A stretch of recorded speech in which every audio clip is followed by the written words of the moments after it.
It's Stik Figa, man, rap nerd from the Black Burbs, and I got to thinking about something.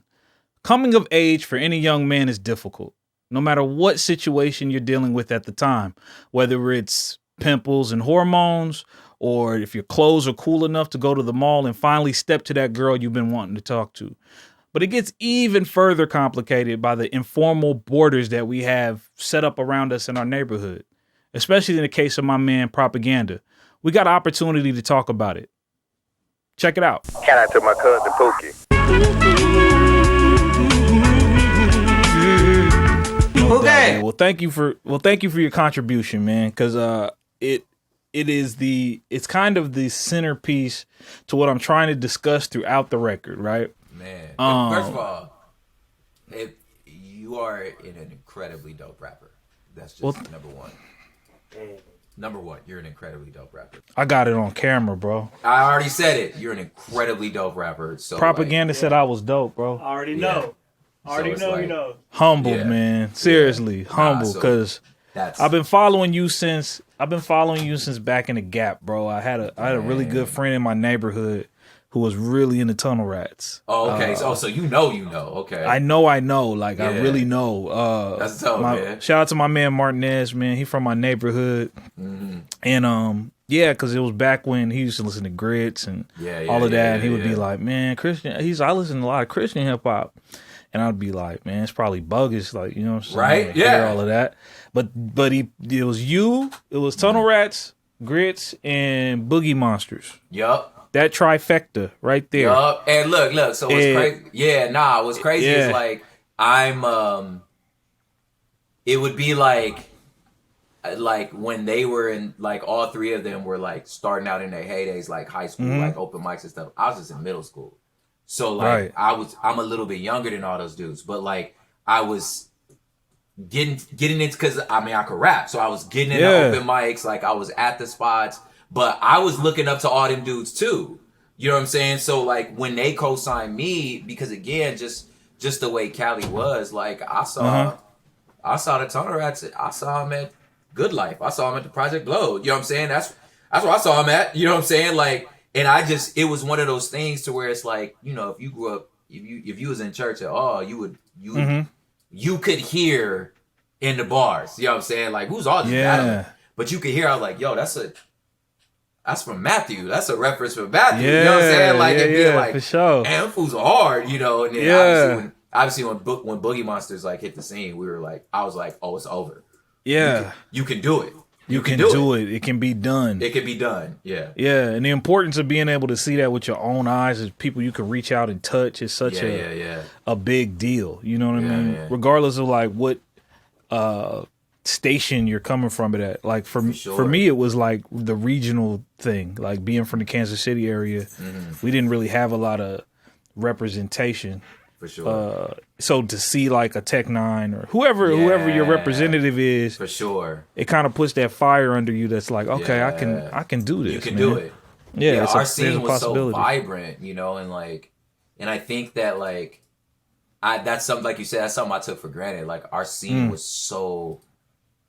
I mean, it was like if you wanted it, you know, at the time, like, you know, pre-internet, obviously, but if you wanted to be a part of the hip hop culture, it was like there was somewhere for you to go every night of the week. You know what I mean? And there was, and I mean, little do you know, like, oh yeah, that you know, that really funny dressed, you know, dude that's like killing it. Oh, that's Will.i.am. Like, we're just kids. You know what I'm saying? Like, you don't know. You like, dang, that one gangster nigga can rap. Oh yeah, it's corrupt. You know, like you don't know. You're just at the spot. You know what I mean? So like, I took a lot of that, you know what I'm saying? Like hearing you say that, like it reminds, like I took a lot of that for granted. But that being said, it was like, if you was gonna sign up to get on the mic, man, you be better ready. rap. Yeah, you know what I'm saying? For what come with it, man. Yup. And man, how did you choose the name Propaganda? Man, it was chosen for me. How did you come across that? It was chosen for you, okay. It was a cousin of mine, you know, who like really in a lot of ways was like he basically pilled me on all of it. Like he was the one that had like all the mixtapes and stuff like that like put me on. So basically, I was I came from graffiti first. So I was doing graph first. He knew I was a bookworm. He knew I had something to say.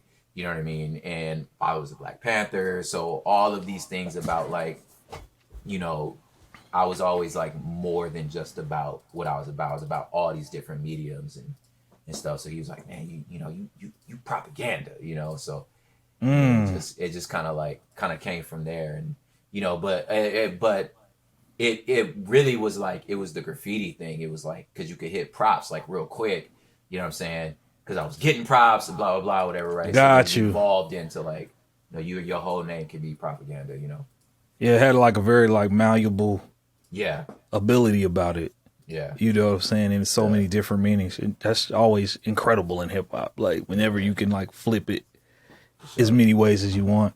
Yeah. But yeah, man, like what I wanted to really talk about, and it's kind of an easy segue because you're on the record, and like I said, your piece is kind of the centerpiece of it, because it deals with the correlation between like name and identity, at least in my mind.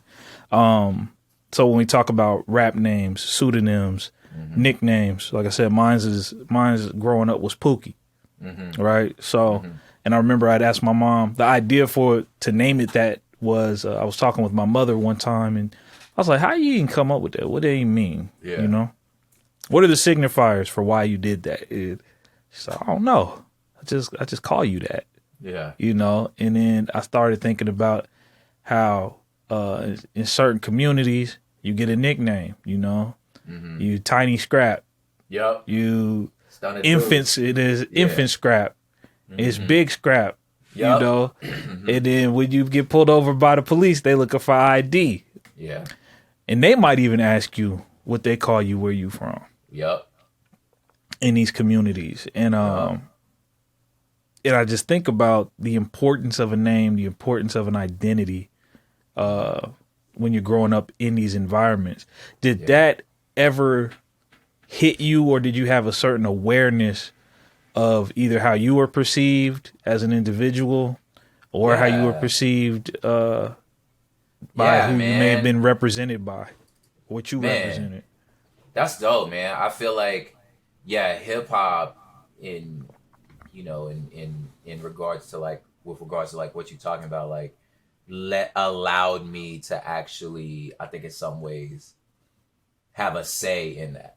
You know what I mean? In who I am, how I'm perceived, and what you should call me. You know what I'm saying? Like, I felt like I had a say in that, because anything before that, like, kind of like you're saying, like a lot of the street stuff is like you inherit it.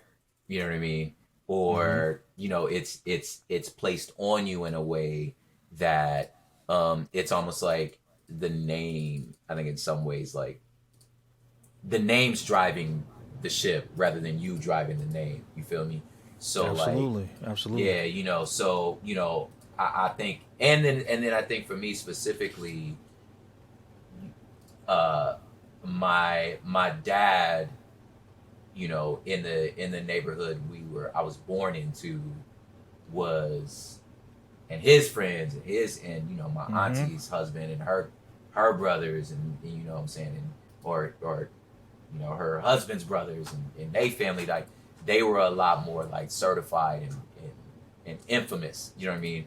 So I was kind of born into a situation where like it was like I had a little bit to, we was South Central LA, so I was like I had a little bit to live up to, but I think so that was like a family situation.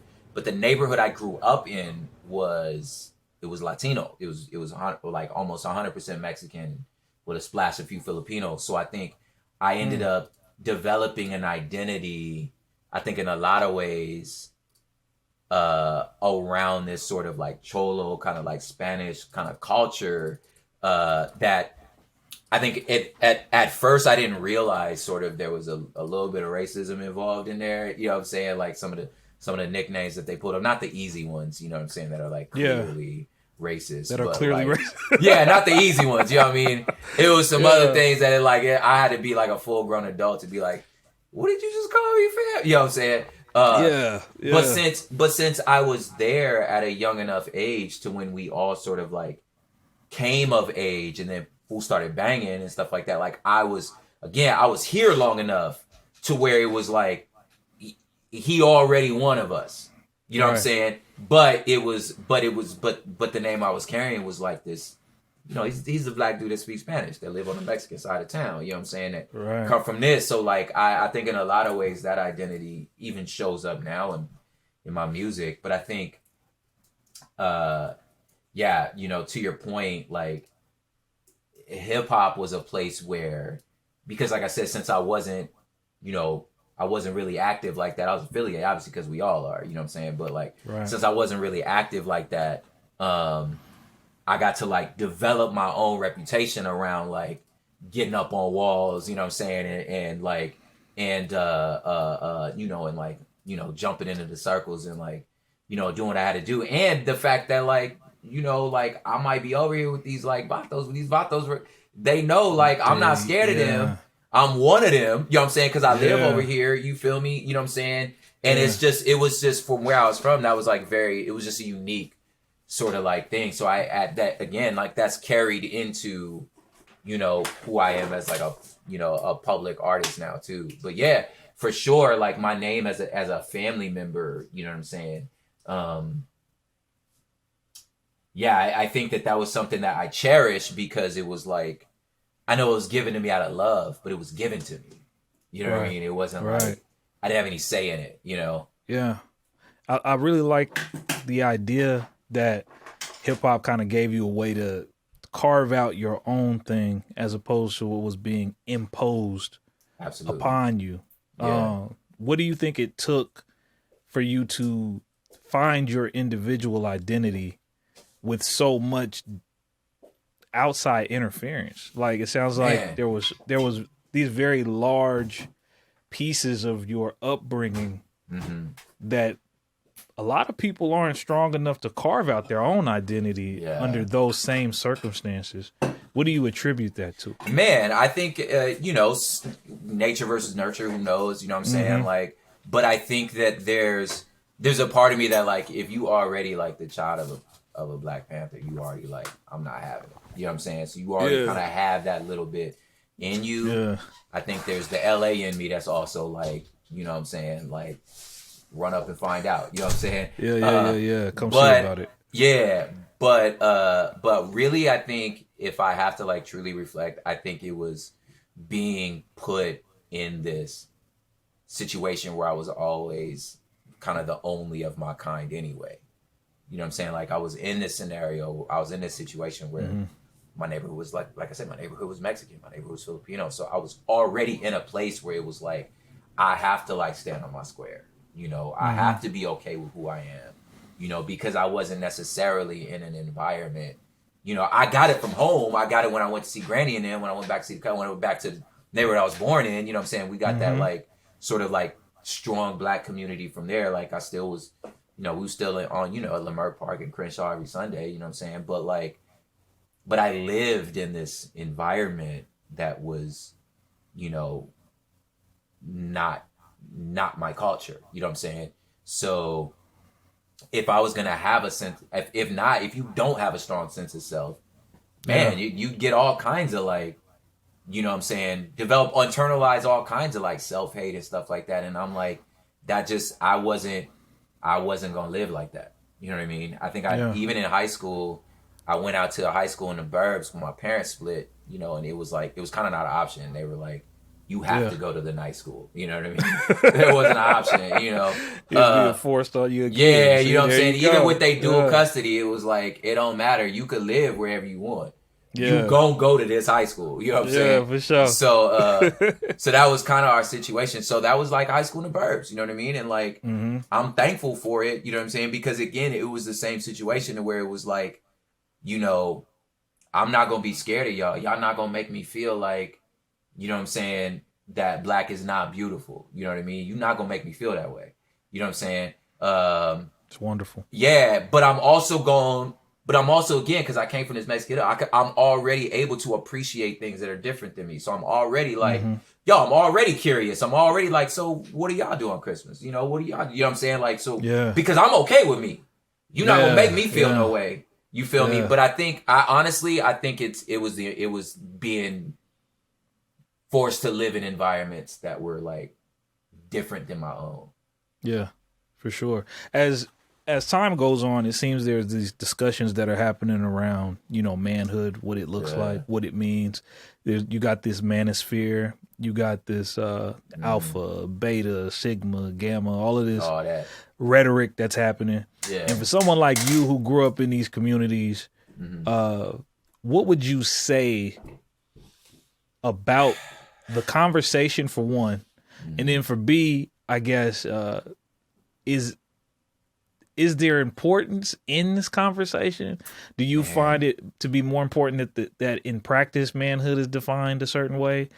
Do you, in just reflecting on your own childhood and upbringing, are there things that you felt were, I'm kind of asking a lot of questions at once, but do you feel that there is a pressure there to fit in some specific mold of what manhood is and isn't, especially being from the hood, like you know, like to be the individual man versus an expectation, whether that's the environment or otherwise. I guess if I was to summarize the question, I think nuggetize the question. Nuggetize, that's a good word.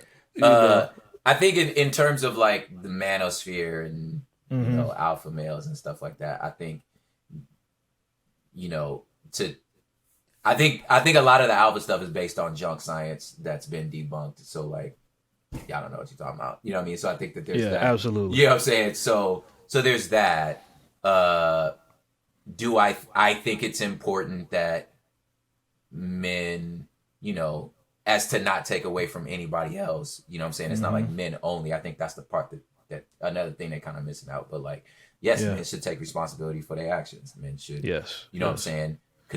Take themselves serious, be on time when they go places, you know what I'm saying? Carry themselves in a way that commands respect and integrity. Yeah, but of course you should. You know what I'm saying? Yeah. Like I have 2 daughters, I'm teaching them the same, you know what I'm saying? But that's not to say, like I said, well, everybody's like, well, no, I'm not gonna all lives matter thing. I'm like, nah, like, right, for sure. Yes, if we're talking about men, then yes, men need to do this. You know what I'm saying? So like in that sense, there's a place for that, you know, and there's something to be said around, you know, what happened to a generation of fathers, you know, from, and not just like hood, you know what I mean? I'm just saying a generation of men, period, that like, you know, lived through Vietnam and, you know what I'm saying, and like came back with, and didn't get they tinker take parades, you know what I'm saying? And, you know, came back to a failing economy that like couldn't get their like, you know, their white picket fence house, you know what I'm saying? And whatever that meant for them and their manhood, you feel me? And was forged in the drug war on drugs and crack attack. Like, you know, there was environmental things that kind of robbed them of their ability to process, develop, and, you know, psychologically, social, emotionally, you know what I'm saying? And like, I think now at this stage of life, I could look at my father and give him that, you know what I mean? That like, show him some grace. Yeah, you didn't have the space, you know what I'm saying, to be able to do this. And the reason I have the space to do that is because of what you've done. You know what I mean? So I think that there's like, that's it. Yeah, there's a respect and reality of that. You know, that being said, like my father, you know, made his you know, earth shattering mistakes. You know what I'm saying? But I think so as far as like the manosphere stuff, I think that there's that. I think there's a place for that. I think for me, reflecting on how you grew up. Yeah, I personally, I think that I was like unique in the sense that I had no shortage of like good men in my life.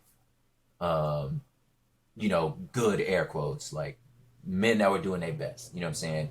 That who of course, you know, transferred whatever. Like I think, let me back up. I think I only knew what man shouldn't be more than what man should be. You feel me? Like, men are not lazy, you know, so it's like, so that means that men work, you know what I mean? So like, you know, men are not liars. Men tell the truth. You know, men, you know what I'm saying? Men don't shuck responsibility. Men take care of their responsibility. You know what I'm saying? So I had a lot of stuff built around like integrity, honor, loyalty, with, you know what I'm saying? And I think my own little brain in seeing sort of the choices that like a lot of like the hood homies were making, or even, you know, niggas in my own family that I'm like, man, I know, what's up? Yeah, I might be 14, but like, you at granny house all the time. Like, you a grown man. Like, where your crib at? You know what I'm saying? Like, you on the corner with, we in high school. You know what I'm saying? So like, for me, it was easy. Like, in my own, I was like, I ain't trying to do that. Like, you ain't got nothing going for you. I was like, you ain't got nothing going for you. I'm like, yo, Alex Carrasco, like, you know what I'm saying? Like, man, he on his, I mean, he was a street dude. He had his tres puntos. Like I said, I grew up with the Vatos. So, like, he had his, you know, he did his time. You know what I'm saying? He was like, he real certified, you know, on their side of town. But I'm like, man, this man got a construction business. You know what I'm saying? Like, you know, he got a cute little, you know, his, you know, cute little girl. Like, his daughter fine as hell. You know what I'm saying? I'm like, that's what I'm trying to do. You know what I mean? So, like, I didn't have a shortage of that. But I think that, like, man, I really, it's hard, bro. Like, it's hard to say. You know what I'm saying? Like, I think that there's importance of, like, us investing in, you know, men being able to recognize their humanity and having, like, a full range of emotions. You know what I'm saying? There we go. And not saying that, like, having emotions are feminine. Like, they're just emotions. You know what I'm saying? They just are. Human experience. You know what I'm saying? I'm just like, I'm an emotional being. And then being able to say and acknowledge when that emotion is, like, you know, I still can't, like, to this day, like, I still can't imagine if, like, you know, if we was all getting jokes and the homies was like, you know, dragging me about like how my beard don't connect or something, like like I couldn't imagine pulling this fool aside and being like, yo, it really hurt me when you was making fun of my beard. Like, I would never say that. That's what I'm saying. You know what I'm saying? But that's what I think about, like, what's it even look like, and they getting jokes on you and they going crazy. You know what I'm saying? Because when I was coming up, you know, we about the same age. I mean, your mom was smoking eventually your mom smoked crack. Yes, exactly. I'm supposed to clap back. And sometimes your mom do smoke crack. It's sometimes it's true. Yeah. You know what I mean? Yeah. But it takes. It's like, where we gonna go from here? Though? Yeah, was you not in the mirror at 16? Like, yo, my beard really do kind of like, you know what I'm saying? You really did have you thinking.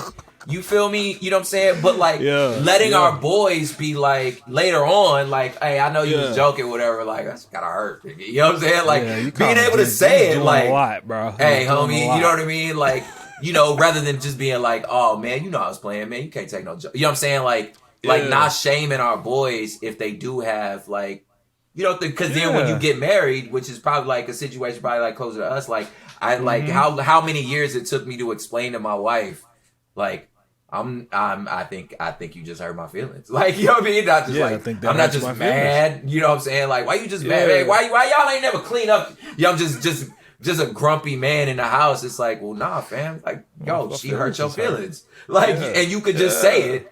You could just say that hurt your feelings. It's you know healthy. What I mean? Yeah, it'd be healthier to just walk around. Yeah, as my mom will say, with your ass on your shoulders. That's what she always. That is a phenomenal. With your ass on your shoulders. That is a wonderful. Walk around. I'm stealing that. Go ahead and take that way. I'm stealing that. Tell my dukes thank you. You walk around with your ass on your shoulders. Let's go. It really is like, dang, my feelings. My feelings hurt. You know what I'm saying? I feel left out. You know what I'm saying? Like, I feel left. These are the things that aren't getting said. You know? If dog, I can't tell you how many times, like, I mean, I've even like, I've like recently been able to be like, you know, when you texting, you in your 20s, you texting the homies, like, nobody answering, like, yo, what we doing this weekend? What we doing this weekend? Text 4 different dudes, and then the fifth dude is like, oh yeah, nah, we all at Pookey house. Yep. And I'm like, y'all all knew to go to Pookey's house? All knew? Nobody called? All knew? Everybody, like, man, niggas don't love me. Hurts my feelings. I hurt my feelings. But you can't, you know. All right. I see how it is. Yeah, That's my fact. I see how it is. I see how it is. Hurt feelings. Cool. Man, I'm just gonna go to this thing then. Like, nigga, just go over to the homie's house, man. Yeah. Cause you gonna just go home, be mad, think about being mad some more. That's all you gonna do. You know what I mean? But I just think if you give boys permission to do that, and at the same time, boys permission to be like, yo, I just want to break things right now. Yeah. Like then sometimes it's like I'm sorry, like, and I think that's that balance that I think help, where it's like, yeah, I wanna give me a chainsaw, I wanna chop down a tree. I feel like breaking a board right now. I wanna do something violent. You know what I'm saying? And I just think control place to do it. A control place to do something violent. You know what I'm saying? Yeah. And I'm like, that's not who I am. I want to, you know, I don't know if you ever had that like itch where you just like, I just want to fight right now. Like, you know what I'm saying? Yeah. Like, I didn't know what to do with that. You don't know I just want to fight somebody right now. Like, I didn't know what to do with that. Like, is this wrong? Is it, I don't know. I just want to fight somebody right now. You know what I'm saying? Yeah, for sure. It's a common thing, you know what I'm saying, growing up. And I just think I was just talking with the last guest just about how when you're feeling those feelings at ages like 15, 16, 17, they're so raw. They're so passionate. Yeah. They're so big, and you just don't even know what to do with them. Yeah, man. In those moments. And I think, you know, I won't make it specific to the community, but it's just my only point of reference. Yeah. But I just always think about like losing somebody. Yeah. Somebody dying. Yeah. You know, when your emotions are big like that, we gonna fight, or we can get in the car. Yeah. And we can look for them. Yeah. You got all of the energy. Like now at 40 years old, I'm like, man, I don't have the energy to. I'm up late right now, bruh. You feel? Bruh, that's why. But I think at 50.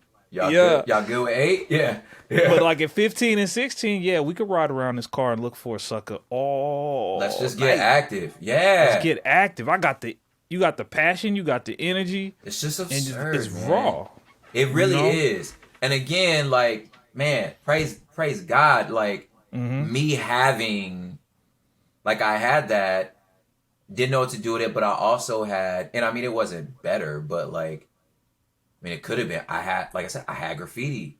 Like, we had this scene, an outlet. You know what I'm saying? Yeah. So I could, like, you know, get in the car, but we would, you know, dangle on the side of buildings, you know what I mean? And then be like, and so that adrenaline rush of, like, I might fall on the freeway. You know what I mean? Like, it was a different sort of. You know what I'm saying? So it's a different, like, adrenaline. But then, like, the same, like, you know, let somebody find us before we get here. Am I gonna hit you with this Krylon? Absolutely. Yes. You know what I mean? You know, right? You know what I'm saying? Like, it's dumb, but like, I felt like if I hit you with a Krylon can, that's not a felony. You know what I mean? Like, you hit me with the stick, that's a felony. You know what I'm saying? You going off the juvie. Like, I'm not. You know what I mean? At least that was my logic. But again, that's because that was just our community. You know.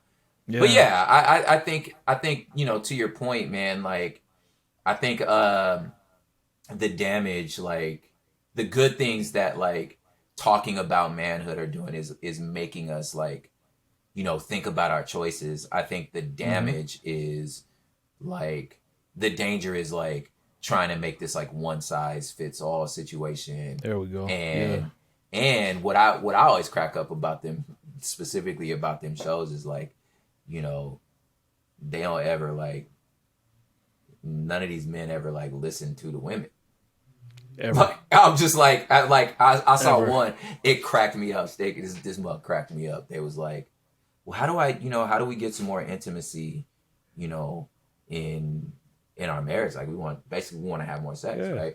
And one guy was like, listen, man, you know, like, women love it when you work, you know what I'm saying? Just make sure you like, you know, you take care of business, that house is clean. You know, this is another guy was like, hey man, you got to take charge, bro. You got to be the alpha male. And then the girl goes, hey, you know, I think it's emotional, like, availability. Yeah. I just feel like when we connect, like, I'm much more open to like, because I'll feel connected to you. So, like, and that's what I really want. I just want emotional connection. Then I'm ready to be physical. And the other guy goes, listen, man, so you got to buy gifts. And then, you know what I'm saying? And I'm like, fam, did y'all just...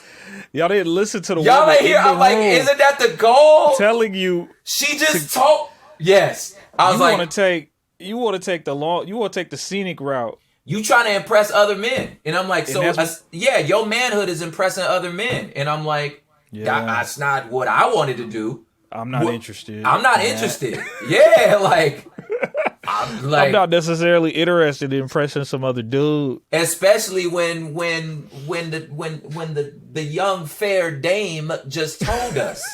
She just like, I don't like. Did y'all just? I don't know if y'all just heard her. She just answered your question. Yeah, she answered your question. It was pretty what you need to do. Yeah. Listen, what you need to do is get you 12 roses, nigga. I don't know what she talking about. This is what it actually sounds like beta talk. Is what she said. If you want to be a beta, then do what she said. Or what if I want to be effective? Like succinct is a great word. Let's go for that. Yeah. Option. I would much prefer that option. Yeah, dog. Oh man, that's awesome, bro. That's so funny. Yeah, man. Well, thank you, man. I have just a personal curious question about LA. Of course. Especially in your situation that you described, how did you manage to avoid? Because there's a narrative about LA and gangbanging that outsiders don't understand. Yeah, probably. I think for me, we had so many guys from LA in the Midwest who were like floating throughout. Yeah, and they, you heard Summer Vacation by Ice Cube. He was in St. Louis and things like that. So we got like this, what y'all would probably call watered down thing that was happening across the nation. But how does someone in the situation, in the midst of it, manage to, I won't say completely avoid, but like, how did you manage not getting put on a hood? How you manage? I love that. That's a great question. Finding. I think you were in the mix and you were able to not have it happen, but people across the nation, found themselves stuck in the same situation. That's funny. Insane? Is that insane to someone from LA? Like, dang, like, hold up. What was insane to me? I'll tell you what was insane to me was knowing, because I had some friends from Kansas City too, knowing that there was like a rolling 60s set out there. And I was like, bro. Do you know where the 60s are? Like, I was like, it's named after the streets. The 60s. How can y'all have, but I think to your point, like, it's Kitchen Crips in Memphis. It's like, that's blows crazy. My mind. But like in when you hit like 7th, 8th grade and like fools start getting in trouble, at some point your parents go, I remember kids would just disappear in the summer. Be like, where'd Andre go? Oh, he had to go live with his auntie in Atlanta. Oh, he had to go to Kansas City because he was getting in trouble.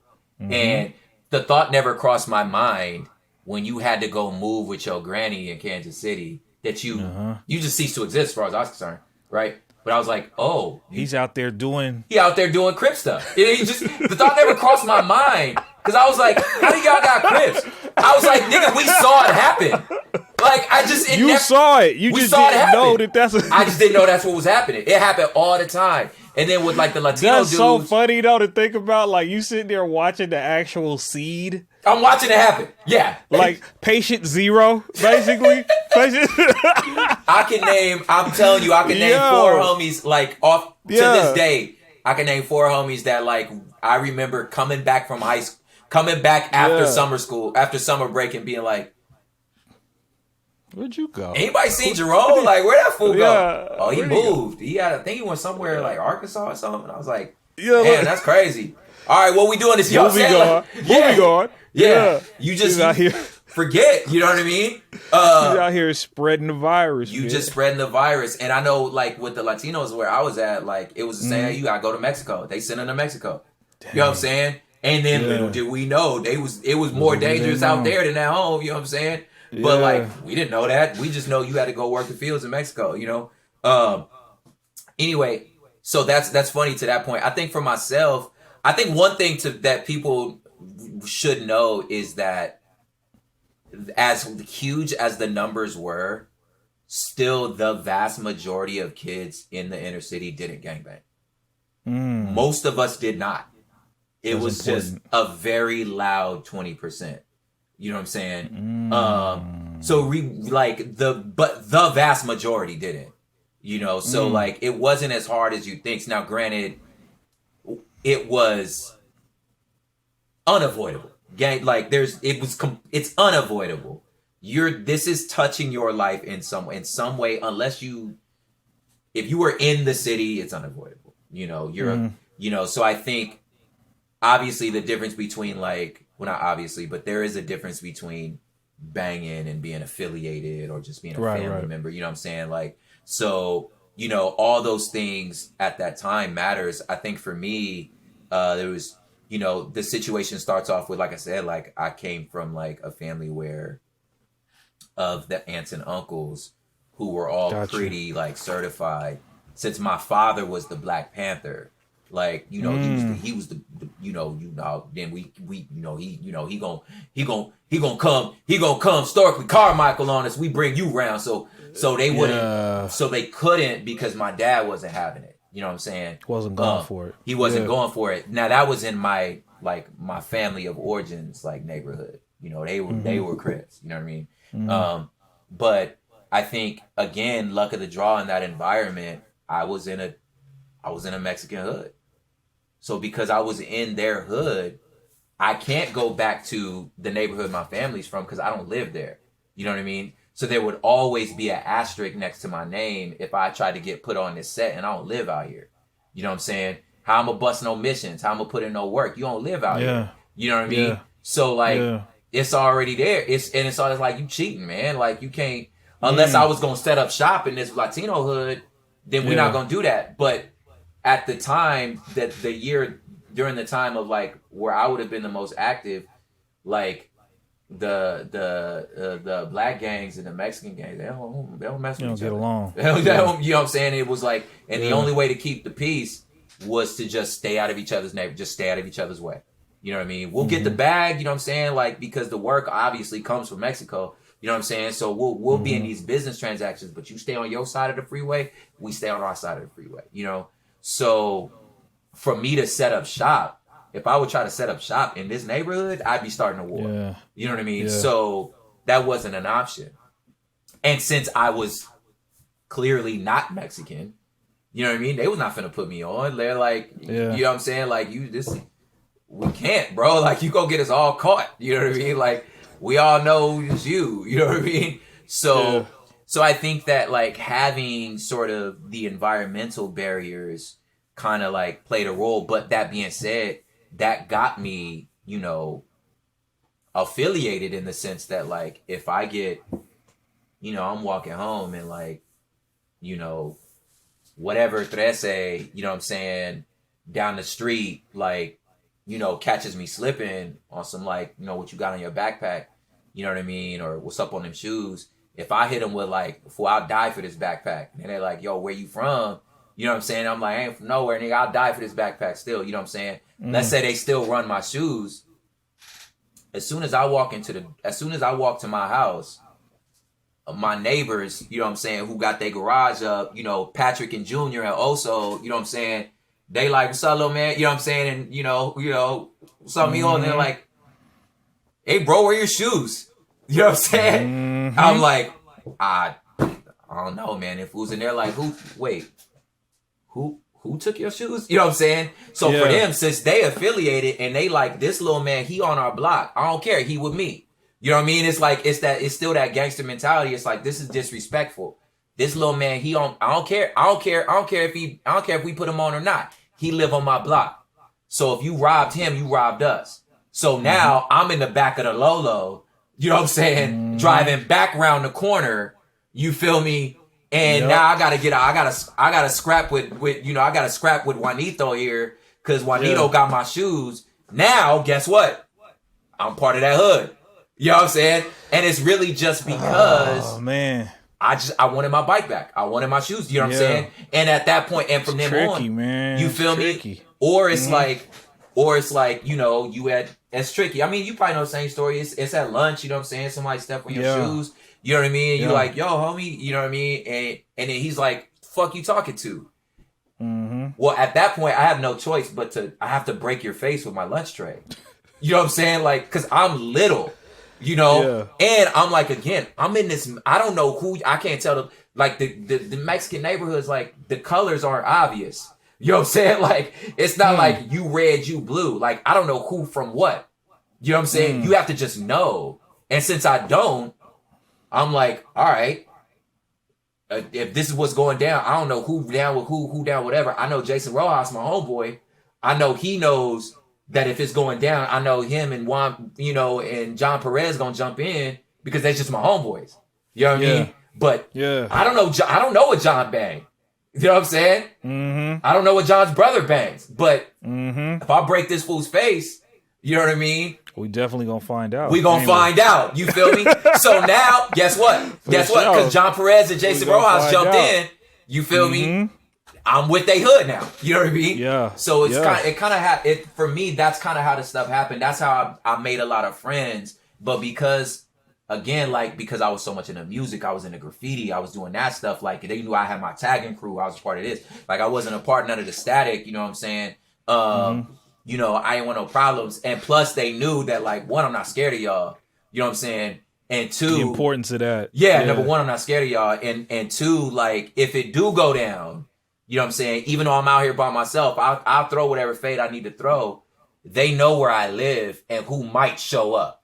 You know what I'm saying? So there was that like affiliation that I think kind of helped me out a lot. But like, honestly, it was like, I guess at the end of the day, like, you know, how I avoided it was I just lived in a Mexican hood and just did it. And when they was like, yo, we finna go put on, I just didn't do it. You know what I'm saying?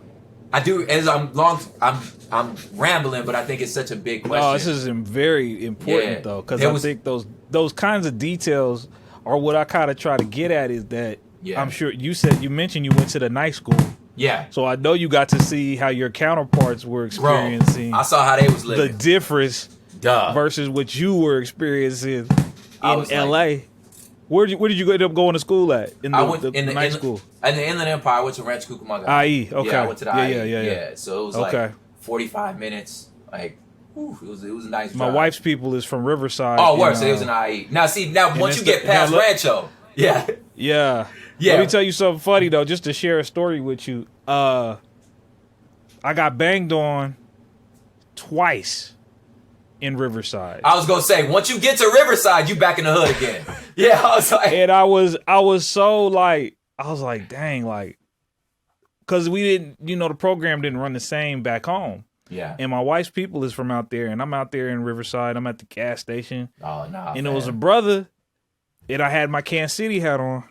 That's a hood. I didn't know. Yeah. I didn't know about the hats. I know it's become a fun little thing on TikTok for all of the LA guys to kind of, you know, make jokes about. But back then, I didn't know it was kitchen. Yeah. So It was I'm out there. Dudes is asking me where I'm from. Like, oh, Kansas City. It's like, nah, where you from? They like think I'm lying. Nah, where you from? Get that whole thing. And I was like, no, I'm from Kansas, bro. No, Kansas. Dead ass. I'm from Kansas. Yeah. From the state. I am from the state of Kansas. Yes. Okay? Take that hat off. And at this point, now we talk about the manhood thing. Where now we dealing, this is what I'm saying. So now we dealing with like, to tell me to take my hat off. And take off my hat. But I did it. Took my hat off. It's the wisest thing to do.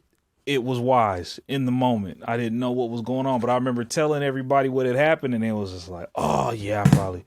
Yeah, you got. You probably should have. I'm sorry. I didn't tell you. Probably should have warned you. Take your hat out. Yeah. I should. Probably should have warned you, fam. But how would you have known? And I'm sitting there thinking, ain't we out in the suburbs? No. You know, I'm sitting there thinking, ain't we out in the suburbs? Like, no. Nah, fam. I was like, y'all got a pool. Yeah, once you cross, there's like a threshold. There's like. It's like, I mean, Inglewood's the same. There's like nice Inglewood, and then there's like Inglewood. You know what I mean? Yeah. So it's like the Inland Empire. Like there's like Inland Empire, and then there's the IE. You know what I mean? Yeah. And my father-in-law is from Carson. Yeah. And it's the same kind of thing where I was like, man, it's beautiful out here. It's really big and nice. The Crenshaw district. These are beautiful single-family homes. and it's dangerous. Yeah, you will get pressed. Yeah, them fools get pressed, and there's definitely you're right. You're talking beautiful homes in Carson. Like I really was blown away by how beautiful it was. And they're huge. And you know, in a city like Kansas City or even Memphis, it's like you don't really see a large demographic of black folks with bread like that. Especially Kansas City though. Like it's very few. We don't have like enclaves. Yeah, that's something that black folks with bread, you know. That is something I also took for granted, like that I didn't realize. Yeah, man, y'all take like places like Atlanta, they take it for granted, man. It's like y'all got bread out here. They don't let us do that. Yeah, we got bread. Yeah, you know what I'm saying. Yeah, you're gonna find the full stratification of culture.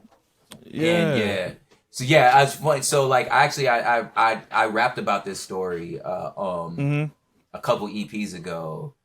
And I remember when I blocked out a lot of memories from this time because they were horrible and violent. You know what I'm saying? But like, I think, but there was on our like the street like my family of origin street, on the corner was this like hood burger spot called Golden Ox, right? And it was in behind this little.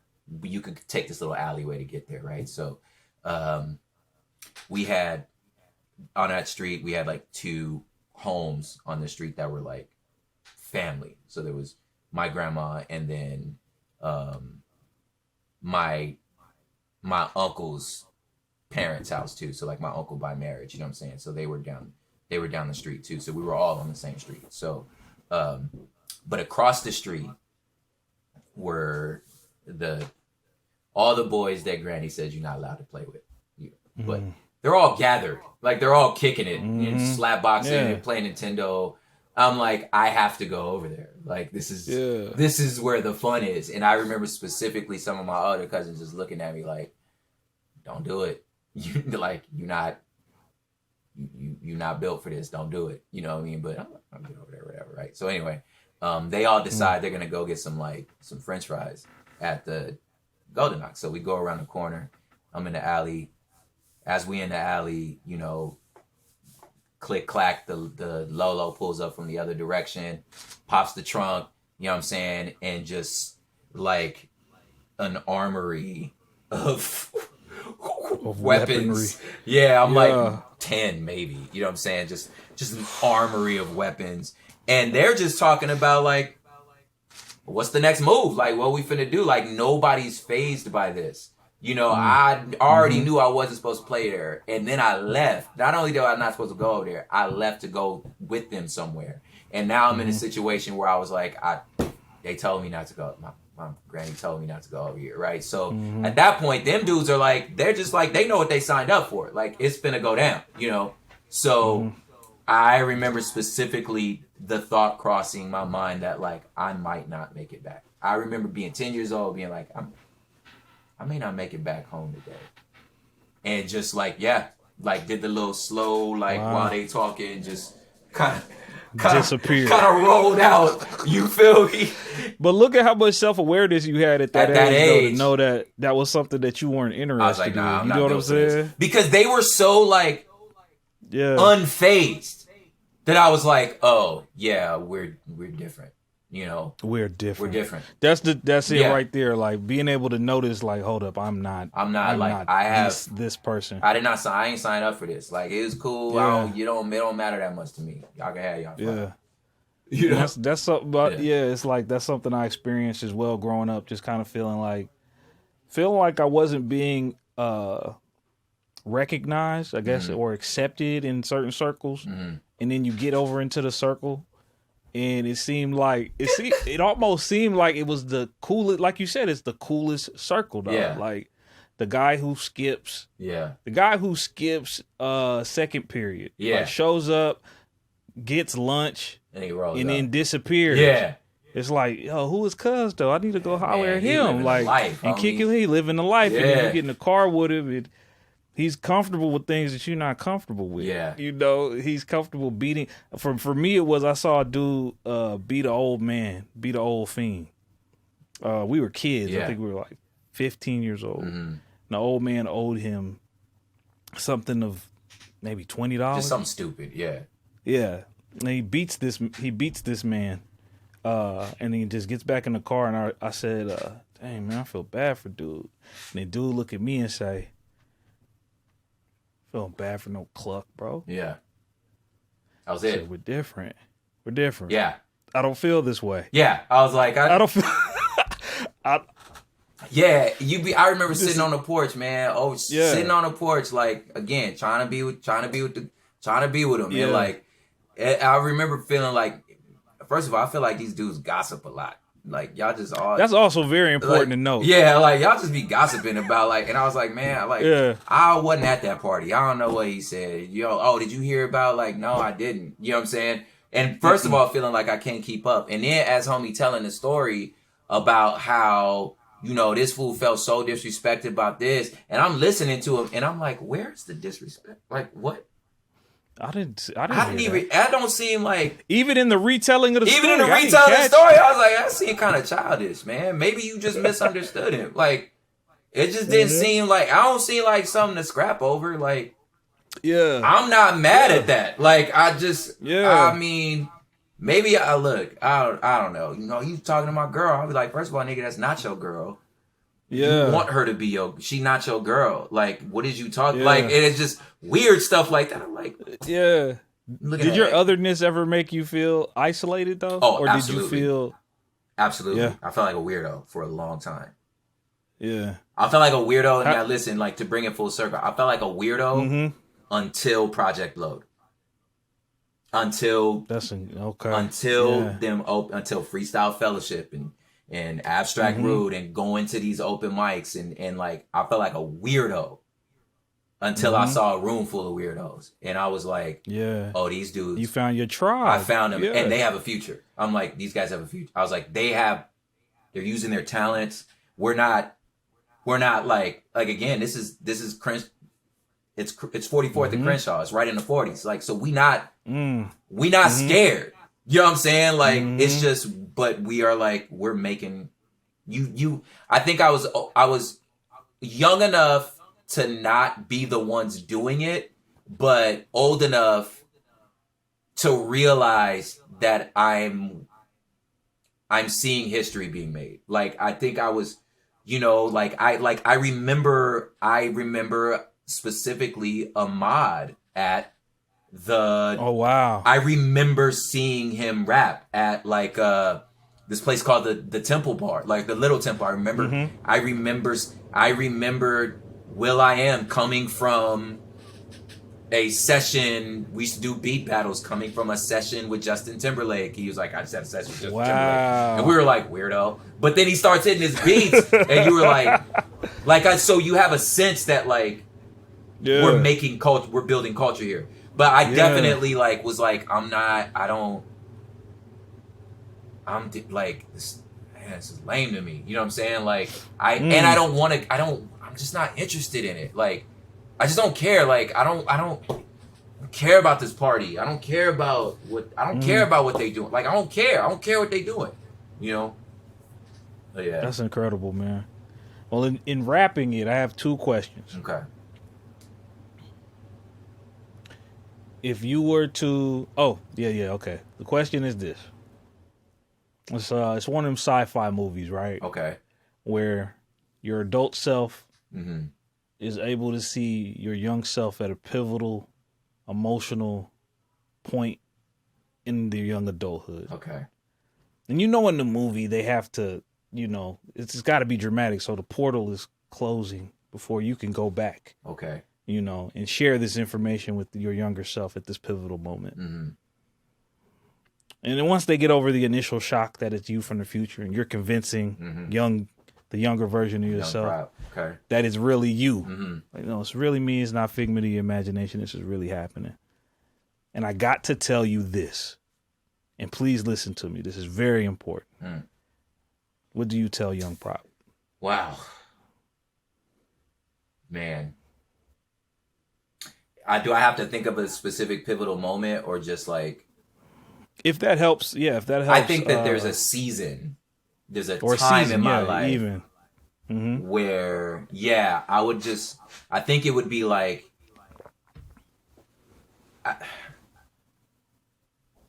he needs to hear this. He needs to hear this. Like really, bro. Like, yo, like relax. Okay. Like you know. I think I was really worried about like the squad like loving me, respecting me, you know what I'm saying, and considering me one of them, you know what I mean, and then it would be like, I think it would be, you know, now on the other side of that, bro, of course they did, you know what I'm saying, they're your friends, man, like of course they're your friends, like I don't know why you needed them to prove that all the time, you know what I'm saying, or I think also I would say like the, you know, like you're chasing them, but like, yo, they're chasing you. Like, you know what I'm saying? Like they're actually following you, you know, and like you just do what you know to do and do it well. You know what I'm saying? I think it would be that, like, stick to the script, you know, just it's fine. Just your instincts are great. You know what I mean? Like, yo, relax. Like you're a leader. Like you feel like you're not. Right. You know what I'm saying? And I think that's like, I think I was like, you know, getting real vulnerable here. I was told, you know, real young, like, oh, you're a leader. I never felt like one. You know what I'm saying? I felt like I felt like a weirdo. I felt like an outcast. Like you know you said, an outcast. Yeah. An other. Yeah, like other. You know, but I think at this point now, I'm like, oh, damn, like, maybe I was kind of, you know what I'm saying? Like, you know, maybe I did. Like, as people have like come back in my life and been like, nah, bro, like who's following you? You know what I mean? Like, now I'm seeing that it's like, damn, you really were, you know? So I think it would be like a season in that, like in that early 20s window of like, you know, hey, you know, just relax, dude. Like, you know, you don't have to go to everything. You don't have to chase down, you know, it's fine, bro. Like, take your time. You're all right. You know, nobody's going to forget about you, you know? And something I'm seeing when I do that thought experiment, what seems to be the through line is that a lot of young men need reassurance. Yes. And there's a reassurance that doesn't necessarily happen. I think a lot of us are kind of put in a position to just figure it out. You got it. Absolutely. And there's nothing wrong with needing that reassurance. Absolutely. I think that's what I'm seeing. I've asked that question 3 different times, and each time it was a form of reassurance that it's going to be okay. True, and I think that kind of shows us as young men, we missed out on that, man. Yeah. And hopefully that's something we can change going forward. That's good, man. I mean, it's it. Like, just somebody put their arm on your shoulder, like, yo, you good. You good? You know, but we supposed to just be all right. You know what I'm saying? I'm saying, I'm all right. Oh, it's gravy, homie. You know what I'm saying? You already know. It's cool. No, I am twisted up inside. Damn, I am stressed.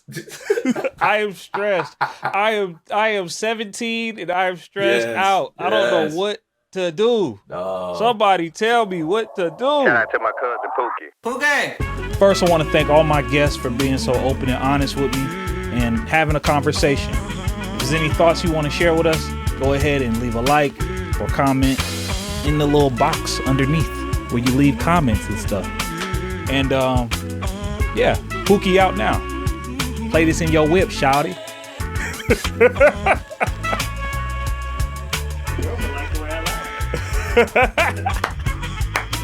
That's it.